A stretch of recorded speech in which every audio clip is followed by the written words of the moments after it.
y damos apertura al módulo de medio ambiente, que estará moderado por Juan Roberto Vargas, director de Noticias de Caracol Televisión.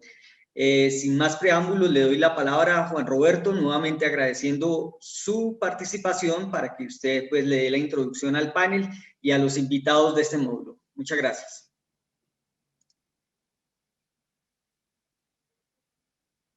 Adelante, Juan Roberto.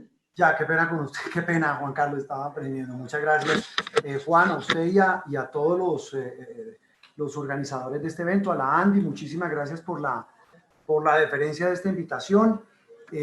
Muy interesante el anterior panel y nos sirve como base para hablar de lo que han denominado ustedes en este panel el módulo minero, más que del módulo ambiental, excusas, el módulo medio ambiente y minería, en un foro y en un panel que le cae muy bien al país, porque lo decía uno de los anteriores conferencistas, panelistas, es un tema que se ha vuelto fundamental en la agenda nacional, pero también sin duda es un tema que pasa por el matiz político, y ese estar en el matiz político pues lo hace un tema que termina convertido, y escuchando, lo repito, a los anteriores panelistas, en un asunto en el que cada quien pues acomoda sus argumentos para tratar de volver a llevar al país a ese eterno dilema que planteaba el exministro Tomás González, de qué quiere la gente, o minería o agua, o minería o medio ambiente, cuando pues el debate debería ser minería y medio ambiente, ambos sostenibles, ambos responsables y ambos respetando mutuamente pues esos campos tan sensibles y tan importantes, sobre todo de una actividad que hoy está en el ojo del huracán, por lo que ustedes saben más que yo. Bueno, saludo rápidamente y sin más preámbulos a mis invitados, a las personas que van a estar con nosotros en este panel de la ANDI, de la Asociación Colombiana de Minería. Saludo inicialmente al señor Rodrigo Suárez, que es el director de la ANDA, la Agencia Nacional de Licencias Ambientales. Muchas gracias por estar con nosotros, señor Suárez, muy gentil. Saludo también al señor Luis Madriñán, quien es el gerente de gestión ambiental de Cerrejón, una persona con la que además tengo que decirlo, he estado en varios foros, paneles, y es muy interesante, muchos de ustedes lo conocen, en unos planteamientos muy interesantes, repito, de este tema. Y saludo también al señor Alex Saer, quien es asesor del despacho del ministro del Medio Ambiente. Pues lo tengo que decir y me va a entender el señor Alex, no es ni mucho menos menospreciar su presencia, al revés, gracias por acompañarnos, pero el ministro nos canceló a última hora, lamentablemente queríamos tenerlo, pero sabemos de su experticia, señor Alex, quien es, repito, asesor del despacho del ministro del Medio Ambiente. Yo quisiera arrancar el preámbulo, digamos, la introducción a este tema, repito, casi que la planteó el panel anterior, sobre los dilemas, los retos y las grandes construcciones de debate nacional en torno a la minería y su futuro, que pues ya lo hemos hablado, pasan no solamente por temas económicos, por temas de regalías, por temas de comunidades, sino ahora atravesados por un asunto que en Noticias Caracol el año pasado, en un especial que planteamos, el Proyecto Es Colombia, le dedicamos un espacio a este asunto, el famoso y eterno dilema de medio ambiente o minería, medio ambiente y o minería. Yo quisiera arrancar con el señor Luis Madriñán, quien es el gerente de gestión ambiental de Cerrejón, porque con él, repito, hemos estado en varios foros, en varios paneles con esta misma espíritu de diálogo más que de discusión. Quería que arrancara como contándonos la experiencia en Cerrejón en un asunto que por años se ha planteado, pero que en los últimos años se ha vuelto recurrente e incluso se ha vuelto también un tema de debate político, señor Madriñán, y que, repito, pone a pensar a las empresas que buscan explotar recursos mineros en el país en cómo afrontar este debate ambiental. ¿Cómo lo han afrontado usted, señor Madriñán, en Cerrejón? Muy buenos días. Roberto, muy buenos días, y a todos los participantes del panel. Es un tema y una pregunta muy importante. Yo creo que en el país, como veíamos en las anteriores participaciones, tenemos una gran diferencia entre lo que es minería y extracción ilícita de minerales. Se vuelven y se mezclan en una misma bolsa, y lastimosamente las cosas malas que hace una actividad ilícita se tienden a equiparar con las actividades de un sector licenciado. Vale la pena aclarar que, digamos, lo que tiene que hacer una empresa para poder lograr que sea esto muy sólido en el tema ambiental es conocer que si se puede evitar un impacto ambiental debe evitarse. La segunda opción es que el impacto no puede ser evitado, tiene que buscar cómo se mitiga en lo posible el impacto.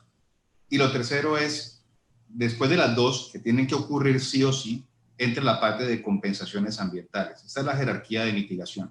Lo que tiene que buscar en general cualquier proyecto minero en el país es cumplir esta jerarquía de principios buscando entregar un balance neto positivo. ¿Qué quiere decir esto? Que después de los impactos se entregue una ganancia en términos ambientales, no solo para el departamento, sino para el país. En nuestro caso en particular, en Cerrejón, es lo que se ha venido impulsando durante los últimos 35 años en temas de rehabilitación de tierras, que de hecho somos pioneros en el país, ya llevamos mucho tiempo trabajando en esto. Actualmente van 4.400 hectáreas que antes eran minería y que ya son áreas rehabilitadas, son bosques jóvenes. Pero las medidas de compensación que también viene implementando la empresa con comunidades alrededor de la operación minera, están actualmente generando el único punto de conectividad ecológica entre dos ecosistemas sumamente importantes para el país, Sierra Nevada de Santa Marta y Serranía del Perijá.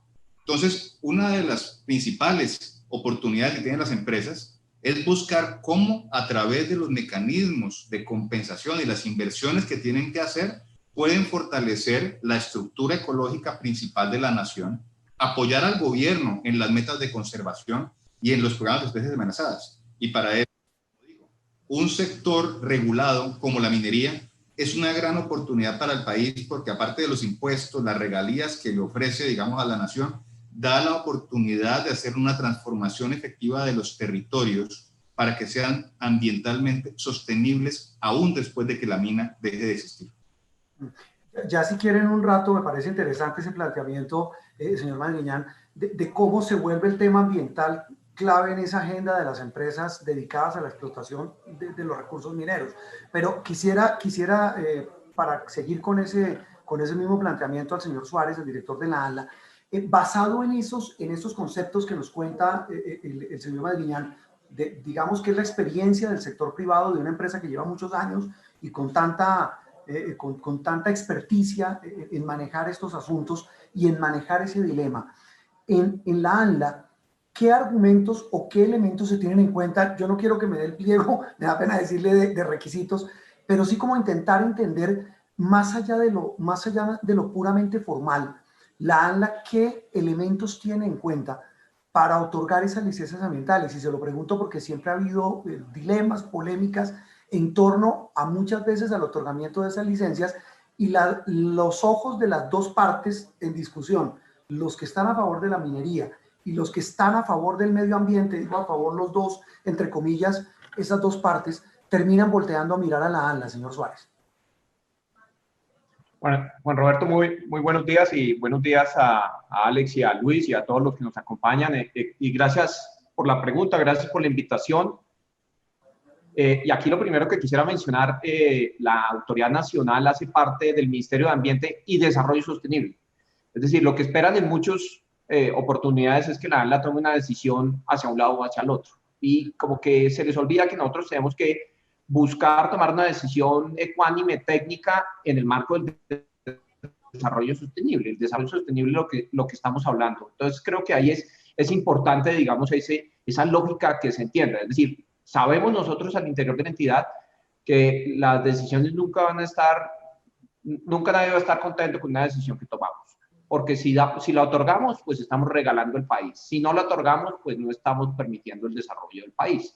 Entonces nosotros, y cuando está uno, digamos, sentado aquí, sabe que se tiene que mover en ese sentido y por eso nosotros lo que buscamos es fortalecer las decisiones técnicas como tal que tenemos que tomar. Y allí es donde está, pues al final, el know-how y el goodwill de nuestra entidad y es tomar las decisiones lo más técnicas posibles, con la mejor información. Y yo creo que ahí ya, y de pronto con Luis, que muy bien lo planteaba, es la lógica de la jerarquía de la mitigación.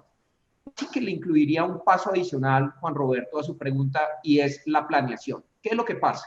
A la ANLA y a las autoridades ambientales en algunos casos, y ahorita seguramente miraremos cuántos proyectos tiene la ANLA como resultado del ejercicio de minería, a nosotros nos llega el proyecto en la última etapa. Es decir, allá lo último, 2, 3, 4, 5, 6 años, 10, 15 años después de que ha habido una fase de exploración, de entendimiento, de conocer el yacimiento, y nos ven, digamos, como únicamente el trámite. Pero resulta que ese trámite, y es lo que nos empieza a pasar, está ubicado, ese yacimiento está ubicado en zonas en donde hay unas consideraciones de tipo social, hay unas consideraciones también de tipo ambiental, y lo que lanzan es una moneda ya en la ANLA, a ver la ANLA qué decisión va a tomar, cuando yo creo que se hubiese podido anticipar en algunos casos unos procesos. Y eso creo que lo hemos entendido en este gobierno, estamos trabajando en ese sentido, a tratar de anticiparnos y hacer un ejercicio de planeación para saber esos proyectos qué tan viables o no son tan viables. Y obviamente no lo voy a declamar aquí el decálogo ni los pliegos, pero digamos que sí hay unos requisitos aquí y unos documentos que hay que cumplir, que son rigurosos, considero yo, desde el punto de vista de lo que es una solicitud y lo que debe contemplar esa jerarquía de la mitigación que muy bien nos hablaba Luis, y obviamente buscamos nosotros dar como cumplimiento a todos esos aspectos que están allí establecidos. Pero para mí algo fundamental que falla en algunos casos es el ejercicio de planeación, de mirar un proyecto, cómo desde un principio se puede considerar en esa lógica que también me gusta, como planteaba Luis, en ese balance neto positivo al final del proyecto desde un punto de vista ambiental en el marco del desarrollo sostenible.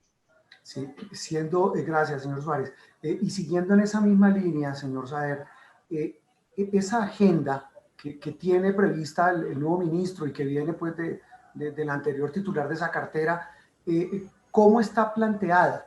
Y lo decimos porque pues siempre se habla de proyectos que respeten ese medio ambiente, pero que también haya sostenibilidad en todas las etapas, señor Saer. Esa agenda del ministerio, que asumimos por lo que nos dice el señor Suárez, está muy alineada entre la ANLA y el Ministerio de Ambiente. De acuerdo.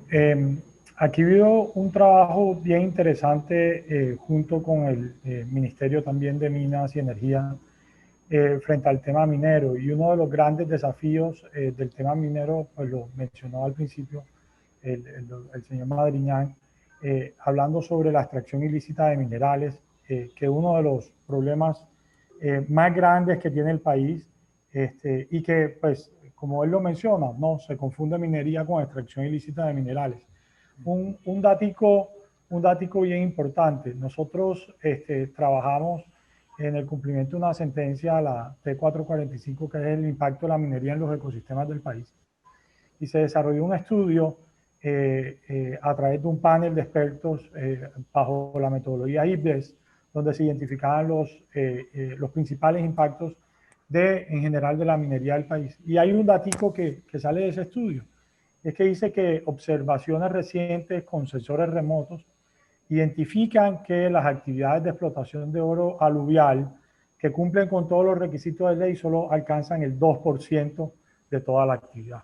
Entonces estamos hablando de que hay un reto inmenso en el tema de la formalización minera, y ahí hemos trabajado precisamente en esa agenda, que no solamente es un tema de la Autoridad Ambiental Nacional, que es la ANLA, sino también de las autoridades locales, que a veces se pierden de la conversación y a veces se pierden y no son incluidas dentro de la conversación, pero que son actores fundamentales en todo este proceso de legalización. Nosotros, como Ministerio de Ambiente, el año pasado, expedimos los términos de referencia precisamente para la legalización y para los procesos de formalización de todos estos sectores mineros, ayudándoles, además que son unos términos de referencia diferenciales, adecuados para los tamaños de estas explotaciones mineras, de tal manera que nosotros podamos traerlos a la formalidad y desde la formalidad ayudarles con todo el acompañamiento de las autoridades ambientales regionales,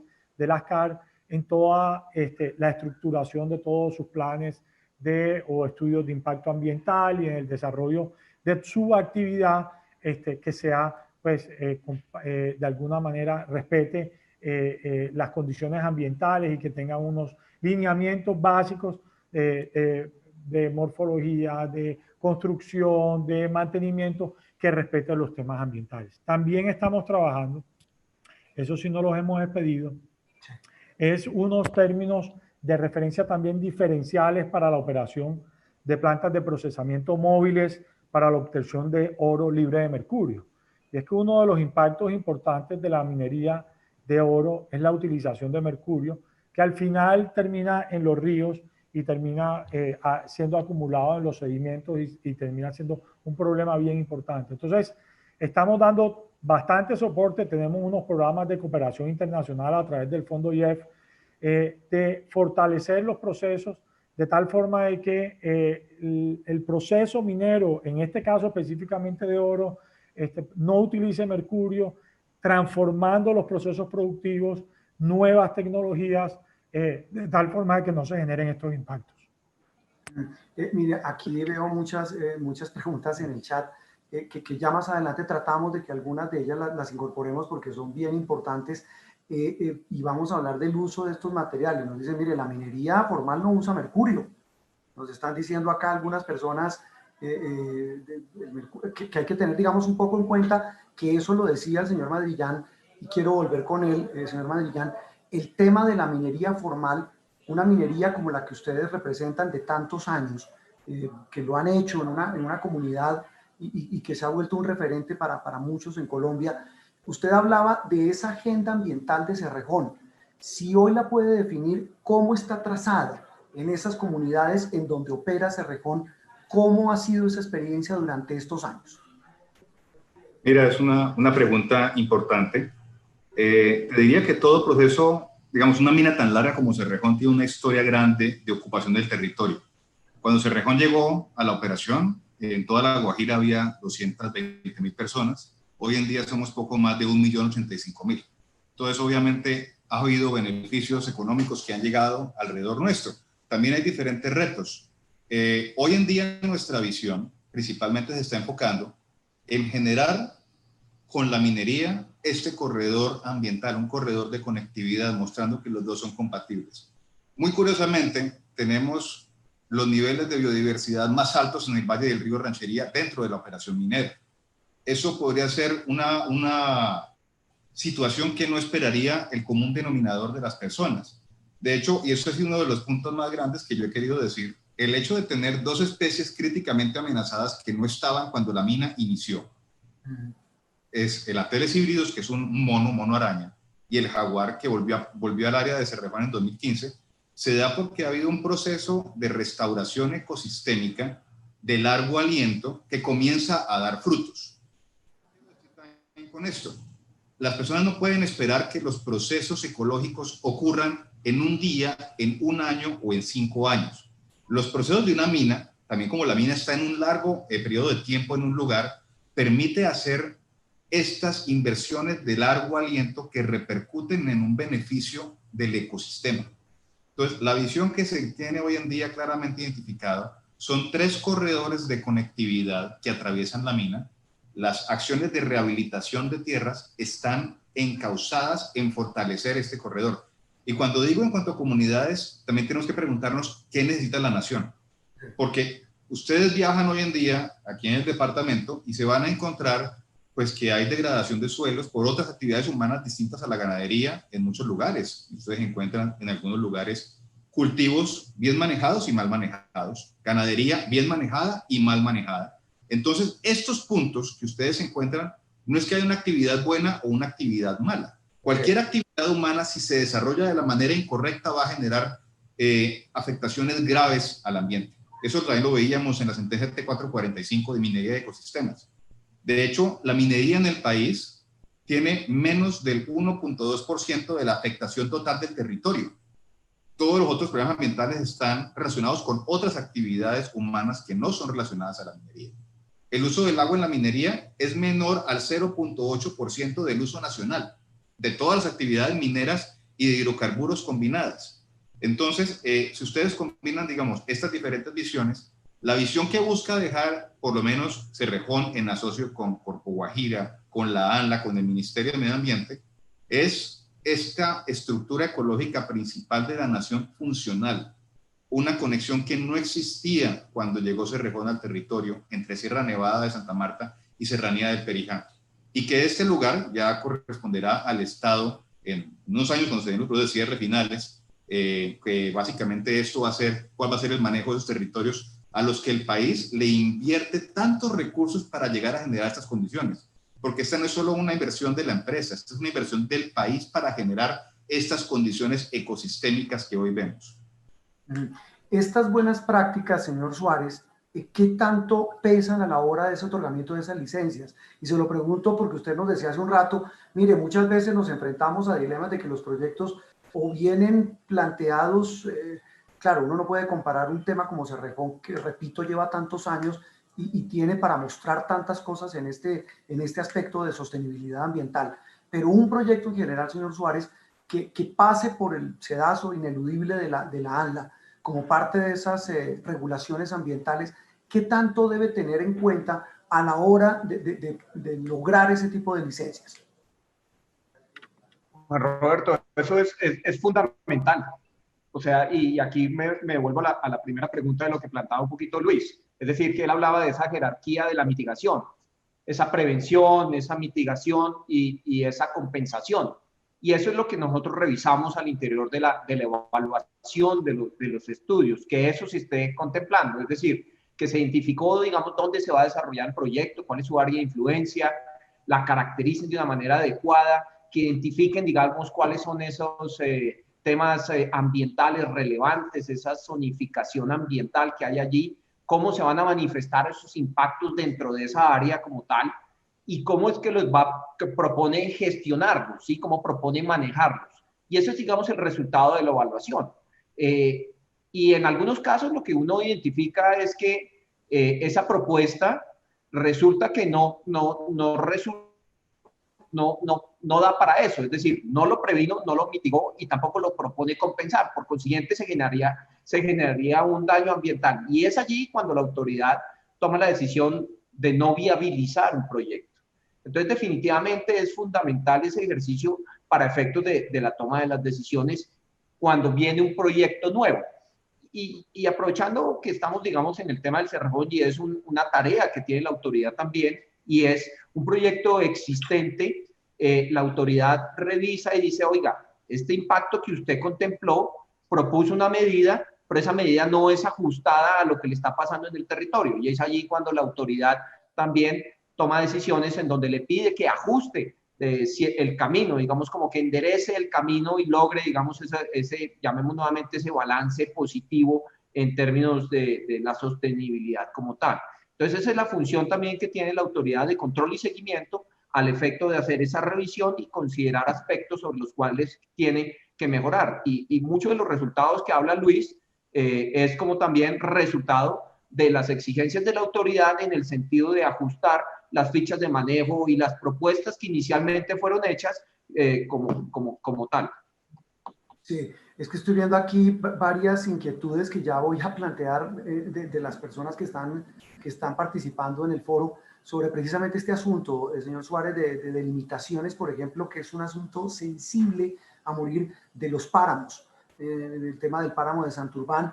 Ya en instantes hablamos de eso porque quisiera que el señor Saer nos ayudara a propósito de este tema a entender esa posición del gobierno y esa lectura que da el gobierno a través del Ministerio de Medio Ambiente a la forma como se habla de esta delimitación de los páramos. Un tema, repito, sensible, donde hay también muchos intereses políticos, es evidente, de lado y lado, pero repito, hay también empresas mineras y hay empresas que, pues estoy viendo lo que nos contaba el señor Madiñán en Cerrejón, que traen una agenda ambiental ya establecida. ¿Cómo se compaginan esos intereses a la hora de hablar de esas delimitaciones de sitios tan sensibles? Que la verdad, eso sí hay que decirlo, que uno ve el desastre que causa la minería criminal, pues esto casi que se convierte en un asunto menor, entre comillas. Sí, bueno, es una pregunta bien interesante. Fíjense que con respecto a Santurbán, específicamente, hubo ya una delimitación del páramo Santurbán en su época desarrollada por el Instituto Humboldt, pero la sentencia lo que mencionó en su momento es que esa delimitación no fue hecha de forma, digámoslo, con una participación amplia, suficiente de cada una de las comunidades. Y el ejercicio que hemos hecho con el ministerio y en el ministerio es precisamente ir a cada una de las comunidades, identificar por cada una de las comunidades sus propuestas frente al tema de la delimitación. Hemos hecho innumerables talleres con las comunidades y después hacer un proceso también de concertación, que ese es el que está pendiente y que fue un poco, no digamos frenado, pero sí afectado por todo el tema de la pandemia y de la no posibilidad de estar presencialmente. De todas maneras, el tema de delimitación de páramos no debe ser es un ejercicio científico. Es un ejercicio científico que el Instituto Humboldt está acompañando, donde tiende a identificar cuáles son los diferentes ecosistemas y hasta dónde llega el ecosistema de páramo. Y precisamente con base en eso y en esa identificación de los ecosistemas de páramo, pues se hace el proceso de delimitación. Ahora bien, esa participación de las comunidades también tiene mucho que ver sobre las actividades que se pueden desarrollar en páramo y cómo se pueden desarrollar esas actividades en páramo. En ese sentido, vale la pena aclarar que precisamente en los páramos solamente se podrían desarrollar actividades de bajo impacto referente a las agrícolas, de bajo impacto, que no utilicen maquinaria, que no utilicen agroquímicos, y estamos en proceso de definir qué significa ese bajo impacto. Y frente al tema minero, recordemos que eso pues, no está permitido el desarrollo minero en páramos. Ahora bien, existe minería actualmente en páramos y lo que tenemos que llevar es cómo hacer todo un proceso de transición, de reconversión, de cierre adecuado, porque también sería muy malo el abandonar todas esas minas de un día para otro que no tengan un cierre técnico, que después las afectaciones ambientales tengan que ser mayores. Entonces, ese es un proceso que también puede durar unos años mientras se desarrolla el cierre en páramos de las actividades, sobre todo extractivas que hay subterráneas en los páramos. Entonces, es un proceso que están dando, que está siendo participativo, que estamos involucrando a las comunidades y que tiene todo el acompañamiento científico de esta parte del Instituto Humboldt para pues, poder hacer la mejor delimitación posible. El tema de la delimitación, tal vez un asunto, una pregunta muy corta, los tiempos, el tiempo en que se establece esa delimitación, porque a veces también ahí surgen muchas controversias sobre eso, señor Saer. ¿Hay alguna consideración específica sobre esos tiempos? Pues el ministro tiene toda la prioridad sobre el tema de la limitación del páramo de Santurbán y esperamos ya estar nuevamente ahorita con el levantamiento de las restricciones por la pandemia, llegar nuevamente a los territorios y hacer un ejercicio para completar ese ejercicio precisamente en este año. Sí. Señor Madriñán, vuelvo con la experiencia Cerrejón, repito que pues usted tiene toda una agenda de lo que han trabajado en las comunidades donde opera este proyecto minero repito, de hace tantos años. Usted mencionaba un asunto que el tema no solamente trascendía a lo minero y a lo que tiene que ver con la sostenibilidad ambiental. Hay un componente social enorme y ese componente social, que repito, muchas veces se cruza con el componente ambiental. ¿Cómo lo han logrado compaginar ustedes allí en ese proyecto Cerrejón? Mire, eso es un trabajo de todos los días. Continuamente hay, digamos, toda una edición de diálogo social para el centro con las comunidades, con las alcaldías en que tenemos, digamos, parte de la operación. Y compaginar también, digamos, entramos con lo que se consideran los usos tradicionales del territorio. Y vuelvo de nuevo al punto inicial. Es muy distinto cuando teníamos un departamento con una densidad de población mucho menor que estaba acostumbrada a hacer, digamos, diferentes usos. Para ponerte un ejemplo, el año pasado, y es una campaña muy grande que tenemos hoy en día junto a la corporación, que es para evitar que se sigan produciendo quemas en ecosistemas estratégicos. El año pasado La Guajira perdió más de 7.000 hectáreas de bosques por quemas de socola. porque las poblaciones, digamos, buscan para poder alimentar su ganado y diferentes puntos, la población de chivos que hay en el departamento, entonces meten candela en los bosques aledaños. Estamos ahora trabajando acuerdos de conservación con muchas de estas comunidades para evitar que eso siga ocurriendo, porque se está perdiendo a muy gran velocidad todo este tipo de ecosistemas estratégicos. Entonces, inclusive comenzamos a entrar un poco fuera de la misma mina para ver cómo logramos hacer acciones productivas. Y estamos ahora junto a la ANDI buscando encadenamientos productivos con otras empresas que también operan en el Caribe, buscando una opción de conectividad Caribe que va desde La Guajira hasta San Juan Nepomuceno, que también incluye a diferentes comunidades en todo ese territorio, porque al enfrentarse al tema de sostenibilidad, supera mucho el impacto puntual que tiene una mina. O sea, la mina está ubicada allí y ya no tiende a mover, entonces el impacto lo tienes allá. Pero el territorio donde habitan, digamos, nuestras poblaciones, todos nuestros empleados que vienen aquí de La Guajira, el 70% de los empleados son guajiros, el 90% son de la costa Caribe, pues son los directos beneficiarios de estos programas también ambientales que se están trabajando. Lo que estamos buscando actualmente no es solamente la restauración ecológica, sino la funcional. Que las mismas comunidades que viven dentro de este corredor de conectividad comiencen a recibir los beneficios de mantener el bosque en buen estado, trabajando con opciones como miel multifloral, productos del bosque mismo como joyita de mono, diferentes árboles maderables que producen semillas de aceites esenciales que pueden ser trabajados con ellos. Y este es un programa que llevamos aplicando ahora 2 años con 2 pilotos y que esperamos volver masivo en los siguientes 10 años en nuestra área de influencia. Y sobre esas áreas de influencia, señor Suárez, vuelvo un poco al tema de la delimitación de los páramos. Ahí se habla de consideraciones puntuales, de aspectos específicos. La ANLAU tiene en su poder decisiones trascendentales sobre estos temas de páramos. Dice el señor Saer, hay explotación en algunas zonas cercanas a páramos. Hoy la ANLA, en este tema puntual de los páramos, ¿qué factores científicos, ambientales, de sostenibilidad tiene para compaginarlos con estos proyectos mineros que también, repito, tienen en su agenda estos puntos clave de sostenibilidad ambiental? Perfecto, Juan Roberto. Y muy de la mano de la primera pregunta que nos hacías es, hay un decálogo, ese pliego que tú decías sobre unos temas que deben cumplir las empresas y que van a solicitar una licencia ambiental con la autoridad.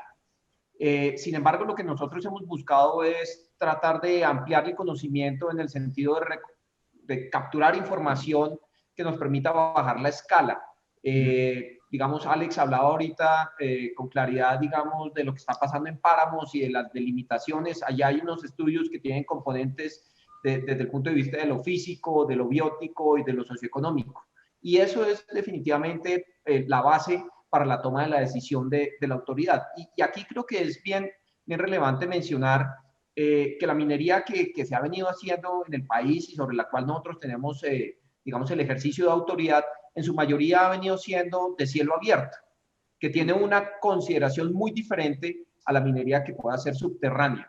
Y entonces cobra mucha relevancia en estos casos ya lo que tiene que ver la geología, la geotecnia, la hidrogeología, la geoquímica, entre otros aspectos. Y allí es donde viene gran parte de los retos, porque desafortunadamente, excepto en algunas zonas que tengamos, digamos, información de detalle para esa toma de decisión. Y es allí donde vuelvo a unir el tema del ejercicio de planeación. Y creo que esto lo logramos hacer recientemente con el ministro Mesa, en donde se identificaron esas áreas, digamos, prioritarias donde se piensa hacer minería, y trabajamos de manera articulada para efectos de saber cómo están las consideraciones ambientales, esa estructura ecológica que hablábamos ahorita en este panel también. Y es decir, a partir de eso definir, oiga, ¿realmente queremos hacer minería en estos sitios o en estos sitios no queremos hacer? Para que no tengamos, como lo estamos viviendo, unas discusiones al final del proceso en donde si se va a hacer minería en una zona que, digamos, el proyecto que estamos medio tocando tangencialmente no estaba, digamos, en páramo, estaba en el bosque alto andino, pero tenía unas consideraciones. Entonces hay unas discusiones como las que oíamos en el panel anterior. Entonces esto es una división entre minería o agua. Y yo creo que eso hay que madurar esas conversaciones y enmarcarnos en los aspectos técnicos de la toma de la decisión. Sí, que ahí a quien participa, uno de los participantes decía eso, planteaba que el tema, las consideraciones no van solamente por el punto de la delimitación, sino las que usted menciona, señor Suárez, por supuesto. Sobre eso, señor Saer, en esas consideraciones de las que habla el director de la ANLA, ¿cómo se establecen esos parámetros científicos para entender que se hace o no una explotación minera en este tipo de sitios? Lo mencionaba el director de la ANLA, al final del camino esas consideraciones no son las que terminan determinando si se permite o no esa explotación minera eventual en sitios cercanos o incluso dentro de páramos. Ok, yo primero aclarar que pues, la minería en páramos está prohibida. No se puede hacer minería en páramos. Sin embargo, también hay que tener en cuenta algo. Y es un poco lo que dice el ministro frente a eso. La manera de nosotros poder cuidar también los ecosistemas es a través de las comunidades y que las comunidades son las cuidadoras de los ecosistemas del país. Hay que reconocer que existen muchas comunidades paramunas que viven en los páramos y que tienen una tradición histórica en cuanto a ejercer la agricultura y ejercer la minería en ese territorio. Entonces no podemos nosotros de tajo decir, mire, de ahora en adelante usted no tiene otra opción, dedíquese a otra alternativa productiva sin haber todo un periodo de transición. Entonces, frente al tema de la limitación de páramo, pues las consideraciones, como lo mencionó el director del ANLA, las consideraciones de bióticas, abióticas, las características de los ecosistemas, que es lo que define un páramo. Pero frente a las actividades que se pueden hacer en un páramo, en este caso, la agricultura es cómo hacemos la transición para que las comunidades que vivan en los páramos puedan seguir teniendo las oportunidades, ¿cierto?, de sus medios de vida. Se puede, en el caso de la agricultura, y está determinado hacer una transición hacia agricultura de menor impacto. En muchas partes del país ya existe agricultura y se está implementando agricultura que no utiliza agroquímicos, que no utiliza herramientas que comparten la tierra y que tengan las delimitaciones adecuadas frente a las fuentes de agua y demás. Frente al tema minero, existe, pero también la transición de esas comunidades debe ir hacia un correcto cierre de minero, no porque está prohibido, y no permitir nuevas actividades dentro de los páramos. Entonces, en ese sentido, los criterios, específicamente en el tema de páramos, son criterios de cómo nosotros ayudamos también a las comunidades que viven en ellas en esa transición y ese cambio de medio de vida. Mire, aquí veo un poco responde eso, señor Saer, y le devuelvo también la pregunta al señor Suárez, el director de la ANLA, la plantean acá y dice, digamos, siguiendo con esta discusión, y dicen, si la consigna es cuidar los páramos, lo más sensato sería sacar todas las actividades económicas, agropecuarias, ganaderas y de asentamiento de esos lugares sensibles, señor Suárez. Pues parece como si la decisión fuera blanco y negro, ¿no? O blanco o negro, como que si no hubiera grises. Y la explicación de Alex y un poco lo que está en la normatividad es grises también, ¿no? Y yo lo que percibo también es que esta discusión no solo es en páramos, ¿no? Porque entonces lo tenemos en humedales, lo tenemos en arrecifes, en manglar, es decir, hoy lo estamos circunscribiendo al tema de páramo, perdón, pero esto es una discusión que hay a lo largo del país en múltiples solicitudes. Seguramente Luis y en Cerrejón lo ha vivido con el bosque seco tropical, que es una discusión también porque hay poco, el porcentaje que nos queda hoy es poco.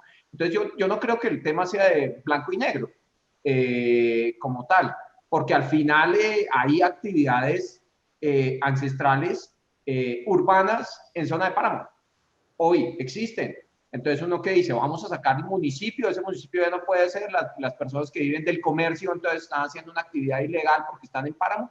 Es decir, yo creo que es una discusión mucho más blanca que blanco y negro. y definitivamente es como parte, yo creo que bajar la escala para la toma de la decisión, yo al final considero que es gran parte de lo que hace, lo que tenemos que hacer. Y es algo que hemos vivido y que vivimos aquí al interior de la entidad. Es decir, es muy difícil tomar usted unas decisiones a unas escalas supremamente altas cuando tiene que tomar decisiones de cómo se afecta, cómo se aplica esa jerarquía de la mitigación en una hectárea como tal. Entonces yo creo que ahí es un ejercicio muy importante y es el ejercicio que tenemos que seguir construyendo con el Ministerio de Minas, que tiene una entidad como la Unidad de Planeación Minero-Energética que tiene un rol importante de planeación. Es decir, ahí tenemos un ejercicio muy valioso que tenemos que identificar y saber los pasos a seguir para efectos de tomar las mejores decisiones como país. Sí, mire, señor Madriñal, entendiendo y siguiendo con esta reflexión, hay muchísimas inquietudes y muchísimas afirmaciones muy interesantes de quienes participan a esta hora en un panel, repito, que como arrancamos, genera muchísimas preguntas, muchísimas discusiones y muy interesantes puntos de vista de todos los lados. Quisiera ya no meterlo tanto, o mejor, a través de la experiencia de Cerrejón, le quisiera plantear esta inquietud que, te repito, me parece valedera. Y dice, la política ambiental colombiana ha llegado a situaciones extremas. Es más importante un pájaro que un niño famélico. La especulación y la mentira se han entronizado en todos los sectores de la vida nacional. El tema de los recursos naturales no renovables y su explotación sustenta demasiadas falacias. Repito, desde su experiencia en Cerrejón, en tantos años, ¿cómo percibe esta discusión que, repito, es muy importante? Como decía Rodrigo y Alex, el problema que tenemos es el poner discusiones de absolutos. Por supuesto, la vida es sagrada y la vida es sagrada de múltiples formas. Es importante que se vea en todo el país. Yo he trabajado tanto en la academia como en el sector agropecuario, en el sector palmero, en el sector minero. Entonces tengo, digamos, un abanico grande que me he encontrado problemas en todo el país en estas actividades. Y estos problemas se tienden siempre a tratar de defender mi posición sobre otra posición. Entonces aquí, como yo siempre digo, esto es una apuesta que le hace el país, buscando que si cualquier actividad humana va a generar un impacto, y esto lo respeto. Si yo voy a hacer un cultivo de arroz, voy a producir un impacto. Un cultivo de arroz va a producir metano, simplemente por tener bacterias asociadas al suelo que hacen metanogénesis. Un cultivo de palma va a consumir agua. Un cultivo de café va a producir lixiviados. Toda actividad humana, así nos guste y esté asociada a esto, va a generar un elemento. Lo importante que la gente tiene que comprender es que, bueno, en particular la minería es un sector regulado. Esa es la diferencia, digamos, con sectores no regulados. Un sector regulado tiene que buscar, como dije en un principio, esta jerarquía de mitigación. Y no puedo ser porque yo tenga una preferencia que me guste más una actividad porque la realicé históricamente, pensé que mi actividad no tiene ningún impacto. También tenemos en todo el país el problema de atropellamiento de fauna en carreteras, que nadie le está poniendo mucho cuidado a eso, y creo que con la ANLA y sector minero energético estamos buscando alternativas con creación de pasos de fauna en la red vial. Aunque no es competencia del sector minero energético, estamos incursionando en eso, buscando que las opciones de compensaciones y mitigaciones se metan también en esta misma bolsa de opciones. Entonces, por supuesto que un ave, un pájaro es importante, que un jaguar es importante, y también la vida de las poblaciones alrededor nuestro. Esta opción que tiene la minería de producir recursos para lograr generar una transformación socioambiental no va a durar toda la vida, y es el momento de buscar que estos recursos puedan invertirse de una manera eficiente en el territorio para generar un cambio de la aproximación histórica, porque aquí hay cambios en el territorio que llevan en algunos momentos cientos de años. El Caribe colombiano ha sido transformado desde hace más de 400 años de una forma impensable. Y como decía el director Rodrigo, el bosque seco tropical, como dice, hoy en día nos queda menos del 8% de lo que alguna vez existió en Colombia. Y lo que estamos buscando de diferentes opciones es que los parches bien conservados de bosque seco que hoy en día aún se mantienen, pues puedan prosperar, y que busquemos a medida de estas diferentes operaciones, y invitaría, digamos, a diferentes empresas que vean cuál es el principal reto ambiental que hay en el territorio en que se tienen que enfrentar y buscar cómo se puede ayudar a la solución del mismo. A veces también las comunidades tienen que entender que los problemas locales a veces también tienen que buscar solucionar problemas nacionales, porque los ecosistemas del país se encuentran en gran medida amenazados por múltiples tipos de amenazas, por urbanización, generación de carreteras, fragmentación ecosistémica, conectividad. La minería es uno de esos problemas que tú puedes llegar a tener si no se maneja bien, pero aplicando los controles necesarios, quiero que la gente lo entienda, es posible que no tengamos que entrar en la dicotomía entre un pájaro o un niño famélico. De hecho, hay formas de que el pájaro siga vivo y que el niño tenga alimentación utilizando la minería. Sí. Me corrige, Alex levantó la mano. Quería acotar algo a este debate. Repito solamente haciendo un nos paréntesis. lleva a muchas conclusiones.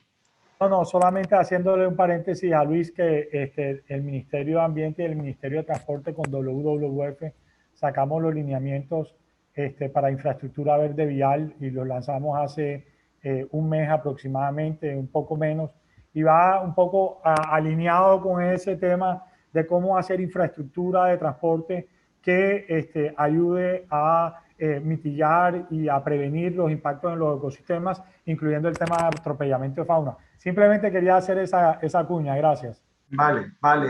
Pero mire, otra pregunta, director Suárez de la ANLA. Usted hablaba de la armonización entre los diferentes objetivos, tanto los que buscan la sostenibilidad ambiental como los que buscan la explotación responsable de un recurso minero. Preguntan a la ANLA, pregunta María Trujillo, ¿cuál es el propósito de la entidad para impulsar la reactivación económica del país? Vale, Juan Roberto, importantísima la pregunta. Fíjese que nosotros hemos estado muy enfrente del tema de la reactivación económica. Cerca de 600 proyectos están en el tema de reactivación económica, 44 son competencia de la ANLA, de esos 22 ya tienen licencia y estamos en el proceso de evaluación de 11 de esos 22. Es decir, y estamos esperando que nos lleguen el resto. Muchos tienen que ver con lo que hablaron en el panel anterior, transición energética, líneas de transmisión, proyectos eólicos y solares. Están muy enmarcados en el tema de la reactivación económica. Sin embargo, lo que nosotros hemos propuesto y definitivamente hace parte de nuestra agenda, que estamos trabajando con Impulsa, Ministerio del Comercio, entre otros, consideramos que hay unos aspectos supremamente relevantes que deberían ser explotados, revisados de una mejor manera. El tema de incentivos tributarios, nosotros tenemos un ejercicio de evaluación de estos incentivos tributarios y creemos que hay un potencial enorme que serviría en esta reactivación económica. Y creo que estamos buscando cómo generarlo allí. Otro, el tema de una estrategia que lideró el Ministerio de Ambiente, que es la estrategia de economía circular y la aplicación de los planes postconsumo. Creo que ahí hay otra oportunidad enorme que podría generar empleos como tal. Y también la aprobación, digamos, de planes de compensación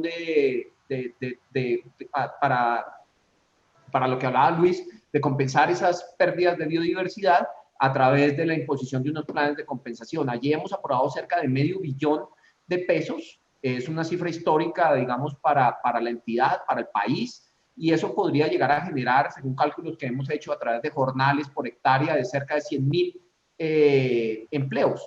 Entonces, es un dato no menor y es una forma como podemos traducir la restauración de 30.000 hectáreas en 100.000 empleos. Y que dinamizan cerca de $500 millones de pesos en el territorio. Creo que sin duda alguna es forma como la autoridad está trabajando el tema de la reactivación económica. Y aquí ya los señores organizadores del panel me están pidiendo que vayamos redondeando. Quisiera una conclusión de cada uno de ustedes ya para terminar. Hay muchísimas preguntas, todas muy, muy interesantes, reflexiones, hasta llamados a los medios tradicionales. Hablo por el que yo dirijo, donde nos reclaman que debemos mostrar más. Nos dicen aquí, ayudar a mostrar la importancia de la minería en los hidrocarburos para el país, no solo para la economía, sino para la parte social, lo que hablábamos con el señor Madrillán de Cerrejón. Quisiera como una conclusión final de ustedes sobre este tema, una minería responsable, sostenible, repito, como la que hace Cerrejón, la que nos ha contado Luis en este panel y lo ha hecho en muchas oportunidades, repito, donde hemos compartido escenario y hemos hablado del asunto. Ese tema de esa minería, la sostenibilidad ambiental y, ojo, una clave es fundamental para el futuro del país. En muchas regiones de Colombia, pues ese desarrollo es fundamental, compatible con esa sostenibilidad ambiental. Arranco con el señor Saer. Creo que consciente con lo que he mencionado, yo creo que gran parte del trabajo está en el esfuerzo que hagamos hacia la formalización minera. Es que los grandes impactos están cuando no se hace un adecuado diseño minero, cuando no se estudia bien cuál es el macizo rocoso, cuando no se hace una correcta geometría de los taludes, cuando no se hace una correcta disposición de los estériles. Todo eso genera unos impactos ambientales importantes. Entonces, los instrumentos ambientales existen, la licencia ambiental existe, ya sea la de formalización o la de gran minería, y esos instrumentos ambientales lo que van dirigidos es precisamente a que generar las mejores prácticas para el cuidado de los ecosistemas, del componente biótico y del componente abiótico. Entonces, si nosotros aceleramos y le ponemos todo ese esfuerzo a todo el proceso de formalización minera, yo creo que gran parte de esos problemas que se generan por esa correcta manejo o explotación ilícita o informal, podemos avanzar y disminuir los impactos en el país. Señor Suárez, y tal vez quisiera destacar una inquietud que recoge algunas de quienes han participado y dice: se necesita la articulación de las instituciones del Estado, la ANLA, las corporaciones, los ministerios y demás entidades, y un norte claro para un desarrollo ambiental, social y económico sostenible, director. Completamente de acuerdo, completamente de acuerdo. Es que el tema y creo que ahorita en el panel anterior lo hablaba el director del DNP, es decir, la situación que está viviendo el Cesar es una situación que para nadie, que para todo el mundo fue una sorpresa, es decir, que el tercer productor de carbón del país diga: oiga, voy a renunciar a los títulos, pues sembró una alerta impresionante. Impresionante. Entonces ahí sí todos empezamos a mirar: uy, bueno, entonces ahora qué hay que hacer, no sé qué, entonces cómo vamos a cubrir esta situación. Entonces definitivamente es un tema sobre el cual tenemos que trabajar articuladamente, y esto no es necesariamente una relación minería-ambiente, esto es una relación vivienda, es una relación desarrollo, es una relación saneamiento básico, educación, hospitales, no sé qué, hay unas apuestas importantes. Luis lo acaba de decir, o sea, se multiplicó por 5 la población del departamento de La Guajira como resultado del proyecto del Cerrejón, y eso ha traído, digamos, desarrollo como tal, ha traído retos seguramente desde el punto de vista ambiental y que se espera que se sigan superando como lo hemos venido haciendo. Pero definitivamente esa es la apuesta y tiene que haber una articulación en los diferentes lógicas, es decir, hay una articulación desde el orden nacional, como lo hemos planteado, pero hay unos retos importantes con las autoridades ambientales regionales, con las gobernaciones, con las alcaldías, de tal manera que podamos trabajar de manera articulada. Y obviamente uno no se imaginaba, digamos, considerar el departamento del Cesar sin minería. Pero lo que estamos viendo ahorita frente a la situación de Prodeco, por más de que Prodeco ha manifestado, digamos, que continúa en su ejercicio con las obligaciones que tiene por parte del tema ambiental, sí generó una alerta muy importante por el número de empleos que se generan, digamos, por la actividad y lo que significa en la economía del departamento. Entonces yo creo que hay unos aspectos muy relevantes a mirar y la articulación es clave para el ejercicio, y por eso lo vuelvo a plantear y lo dije, creo que en 3 intervenciones. El ejercicio de planeación tiene que ser un ejercicio que esté en el primer punto de la agenda mineroambiental. Señor Madriñán, el ejemplo de todo lo que ustedes han hecho en Cerrejón y ese mensaje final sobre esa minería sostenible con responsabilidad social y con esa agenda, como arrancamos hablando, que tiene Cerrejón en materia ambiental.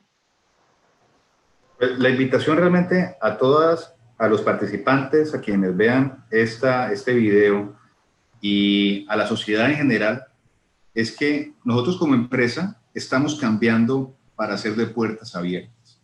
Si de hecho una cosa que yo considero que es muy valioso de lo que Cerrejón viene realizando de la mano con el Instituto Humboldt, con el CIP Colombia, con las autoridades ambientales, es que todos los datos de la empresa son públicos.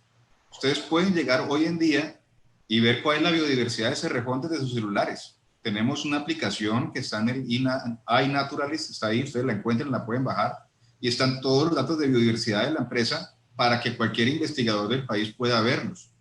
Todos los datos de estaciones de hidrología del IDEAM son públicos. Toda la información es abierta y eso muestra transparencia.